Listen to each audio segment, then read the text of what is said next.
నమస్తే. నిన్న మనం ఈ ఒక వీడియోలో మొదలుపెట్టాము కదా! అందులో ఏం చెప్పడం జరిగింది, ఏ రోజుకి ఆ రోజు నేను విన్న టెక్స్ట్ నాకు అర్థమైంది. అది ఈవినింగ్ మాట్లాడతాను అని చెప్పడం జరిగింది.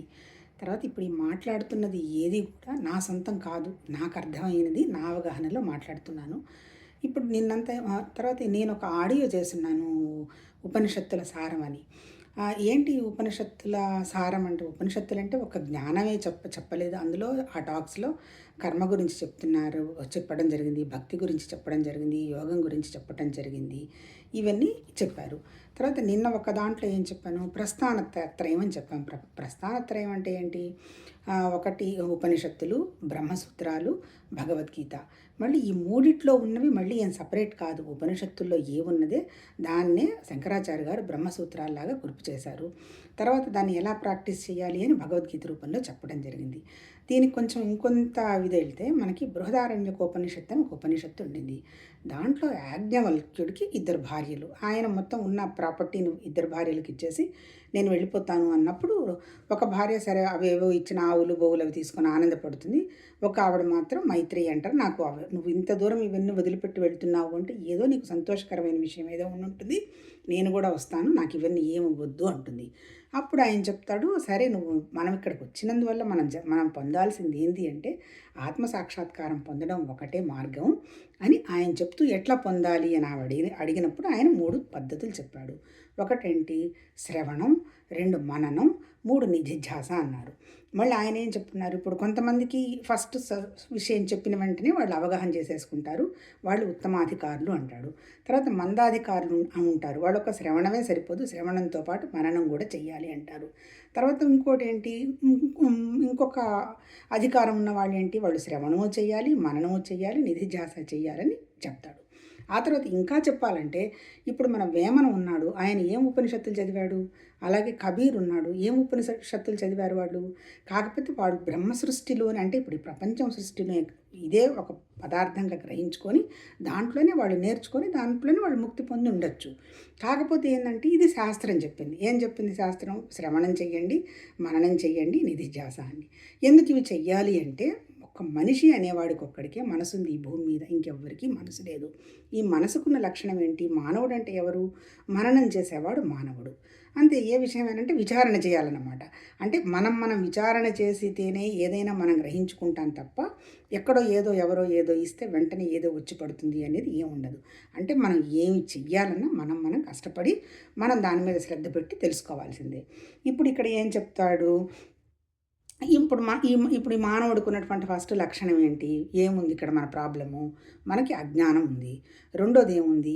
సందేహాలు ఉన్నాయి. ఏంటి? ఇది నిజమా కాదా ఇదా అని. మూడోది ఏంటి? ఓకే, సందేహాలు కూడా పోయినాయి, మనసుకి తెలిసింది. ఆ తర్వాత ఇది మన జీవితంలోకి తెచ్చుకున్నామా అంటే, మనం ప్రాక్టీస్ చేస్తున్నామా, మన అనుభవంలోకి వచ్చిందా? ఇది 3 కిందకి వస్తుందన్నమాట. అప్పుడు ఆయన ఇప్పుడు ఇంతకీ యాజ్ఞవల్క్యుడు చెప్పింది ఏంటి? నువ్వు విను, చక్కగా వింటున్నప్పుడే నువ్వు నీ సందేహాలని పోయేట్టుగా నువ్వు ప్రాసెస్ చేసుకో, తర్వాత నువ్వు నిధిధ్యాసలో ఉండడం చెయ్యి అంటాడు. ఇప్పుడు మళ్ళీ నిధిధ్యాస అంటే ఏంటి? ధ్యానస్థితి. ఇప్పుడు యోగులు చేసే ధ్యానానికి, జ్ఞానం చెప్పే ధ్యానానికి తేడా ఉంది. యోగులు ఏం చెప్తారు? మనం కూర్చుంటాము, ధ్యానం చేస్తూ ఉంటాము, అనవసరమైన విషయాలు ఏమన్నా ఉంటే వాటిని మనం తొలగించుకోవడానికి ప్రయత్నం చేస్తూ ఉంటాము. కానీ ఇప్పుడు జ్ఞానంలో ఉండే ధ్యానం, నిధిధ్యాసలో ఏం చెప్తారు? వీళ్ళకి అసలు అనవసరమైందంటూ ఏం లేదు. అంటే ప్రపంచం బయట, నీ లోపల, బయట అంతా ఉన్నదంతా కూడా పరమాత్మ తత్వమే, భగవతత్వమే, బ్రహ్మతత్వమే. అలాంటప్పుడు ఇక్కడ తొలగించుకోవాల్సిందంటూ ఏమీ లేదు కదా. అంటే వీళ్ళు చెప్పేది ఏంది? 24 గంటలు ధ్యానస్థితి అంటారు. అంటే ఏం చూసినా ఏం ఉన్నా భగవతత్వం తప్ప ఇంకొకటి లేదు అనేటువంటి పాయింట్ మీద చెప్తారు. సరే, ఇప్పుడు ఇంత బాగానే ఉంది. శాస్త్రాలు విన్నాము. శాస్త్రాలు అంటే ఏదో చెప్పాం. శాస్త్రం అంటే ఏంటి? సైన్సే. ఇంకా చెప్పాలంటే ఏంటి? ఇప్పుడు మనం భౌతిక శాస్త్రము, జీవశాస్త్రము, బాటనీ, ఇన్ని రకాల శాస్త్రాలు ఉన్నాయి కదా. అట్లాగే ఈ ఆధ్యాత్మిక శాస్త్రంలో కూడా వీళ్ళు కరెక్ట్గా మొత్తం ఎండ్ కూడా చెప్పేశారు. అంటే ఏమేం చేస్తే ఏమేమి వస్తుంది అని కంప్లీట్గా నీకు ఒక పిక్చర్ ఇచ్చేశారు. మిగిలిన చోట ఏది చూసినా ఇది నాన్ సస్పెక్టబుల్ అండి, ఇది కనుక్కోలేమండి అని చెప్పారు. కానీ వీటిట్లో అలా చెప్పాల. ఇది ఇంతే, ఇది బ్రహ్మం ఉన్నది అంటే ఉన్నది ఇంతే అన్నట్టు చెప్పారనమాట. సో ఇప్పుడు ఈ చెప్పిన దాంట్లో ఫస్ట్లో ఏమనుకున్నాము? ఉపనిషత్తులు చెప్పారు. ఉపనిషత్తులు అంటే ఏంటి? ఇప్పుడు ఇది ఇలా ఉంటుంది, ఇదిగో ఇలా చెయ్యాలి, ఇదిగో ఇట్లా వచ్చింది, ఇలా సృష్టి జరిగింది ఇంత అని చెప్పారు. ఇప్పుడు ఇవన్నీ నువ్వు అంటే ఏంటి, అజ్ఞానం పోగొట్టుకోవడానికి ఇది చదివి నువ్వు జ్ఞానం పొందుమని చెప్పాడు. రెండోది బ్రహ్మసూత్రాలు ఏం చెప్పాడు. బ్రహ్మసూత్రాలు అంటే ఎవరు, మళ్ళీ రాసిన శంకరాచార్య. ఈ ఉపనిషత్తుల సారంలోనే అన్ని రకరకాల సూత్రాలన్నీ కూర్చి ఇట్లా ఇదిగో నువ్వు విచారణ కనుక చేస్తే నువ్వు మానసికంగా అది నువ్వు ఎక్స్పీరియన్స్ చేయొచ్చు అని ఆయన చెప్పాను బ్రహ్మసూత్రాలు అన్నాడు. తర్వాత మూడోది భక్తి ఏంటి, నిధిధ్యాసలో ఉంటే నువ్వు జీవన విధానంలో కూడా దాన్ని ప్రాసెస్ చేసుకోగలుగుతావు అనేటువంటిది భగవద్గీతలో చెప్పారు. ఈ మూడు చెప్పేసిన తర్వాత ఇంకా పెద్దగా చదువుకొని తెలుసుకోవాల్సింది ఇంకా ఏముంది, అంతా తెలిసిపోయింది కదా, అంతా ఉన్నది కదా. కాకపోతే ఏంటి, ఇప్పుడు అసలు నిజంగా చెప్పాలంటే భగవంతుడి దగ్గర నాకు అర్థమైంది ఏంటంటే, శంకరాచార్య గారు గనక భాష్యం రాయకపోతే అద్వైత సిద్ధాంతం కానీ ఉపనిషత్తుల సారం కానీ ఎవరికి పెద్దగా అర్థమై ఉండేది కాదు. కాకపోతే ఇప్పుడు ఇంకొక గురువు గారు చెప్తూ ఆయన ఏం చెప్పారు, ఈయన ఇంత చెప్పిన శంకరాచార్య గారు మళ్ళీ శంకరాచార్య గారు అంతా ఉన్నది ఒకటే పరమాత్మే భగవతత్వం అంటూ మళ్ళీ ఏం చేశారు, మళ్ళీ ఇదిగో ఇక్కడ అదే ఒక 4 పీఠాలు ఏర్పాటు చేశారు. మళ్ళీ ఈశ్వరుడికి ఆయన శివానంద లహరి అటువంటివన్నీ రాశారు. అంటే భక్తిని ప్రోత్సహించినట్టు చేశారు. ఇన్ని అంటే మళ్ళీ ఇదిగో దీనికి కర్మకాండ అనుష్ఠానం ఇలా చెయ్యాలి అని చెప్పారు. అంటే జ్ఞానంలో అనుష్ఠానం ఏముంది, నువ్వే అదైనప్పుడు ఇవన్నీ చెప్పారు. అంటే అర్థం ఏంటి అంటే, ఆ దేశకాల పరిస్థితులను దాటి ఉండగలగడం అనేది ఎవరికి సామాన్యకరమైన విషయం కాదు. అదే శంకరాచార్య కనుక ఇప్పుడు ఉండుంటే ఇంకా ఇప్పుడు ఏం చెప్పుండేవాళ్ళు మనకు అసలు మన ఊహకు కూడా అందనంత మేధా సంపత్తి కలిగిన ఆయన. సో ఇప్పుడు అంటే ఇప్పుడు ఆయన చెప్పబట్టి మనకి ఇవన్నీ కూడా ఈ ప్రాసెస్ అంతా కూడా అర్థమైపోయింది. ఇప్పుడు ఇంకా ఏంటి అంటే ఈ మూడు సక్రమంగా పాటించి అంతా కనుక తెలిస్తే ఇంకా ఏమీ పెద్దగా చెయ్యక్కర్లేదు. ఎందుకు, ఆత్మసాక్షాత్కారం అంటే అది మనమే కదా, మనం తప్ప ఇంకోటి ఏమీ లేదు అనేటువంటి స్థితికి వచ్చినప్పుడు ఇంకేమన్నా ఏం అవసరం లే.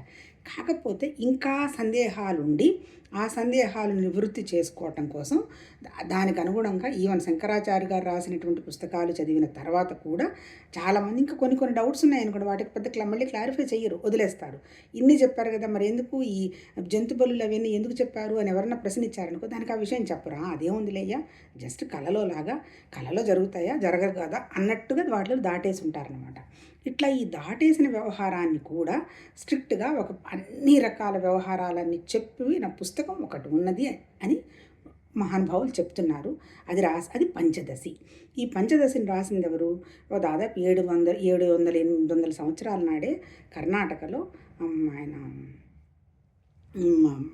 విద్యారణ్యుల వారు ఆయన ఇవన్నీ చదివి అంటే ఎక్కడెక్కడైతే ఉపనిషత్తుల్లో శంకరాచార్య గారు వీళ్ళని ఉన్నటువంటి డౌట్స్ అన్నీ కూడా క్లియర్ చేస్తూ ఈ బుక్ రాశారు అంటారు. ఈ బుక్లో ఏం చెప్పారు, ఇక్కడ చెప్పింది కూడా ఒకటే, మనం అంతకుముందంతా మాట్లాడుకుంటూ వస్తున్నాం. సత్యం జ్ఞానం అనంతం బ్రహ్మ అని కదా మహావాక్యాల్లో చెప్పారు. 4 మహావాక్యాలు ఉన్నాయి కదా, దాంట్లో ఏం చెప్పారు, సత్ చిత్ ఆనందం అని చెప్పారు కదా. ఇప్పుడు ఈ పంచదశలో కూడా ఎక్స్ప్లెయిన్ చేసింది ఏంటి, మొత్తం పంచదశి అంటే మొత్తం ఒక్కొక్క టాపిక్లో ఒక్కొక్క చాప్టర్లో 5 టాపిక్స్ రాసి మొత్తం టోటల్గా 3-15 రాయడం జరిగింది. 5 + 10 15 అనమాట.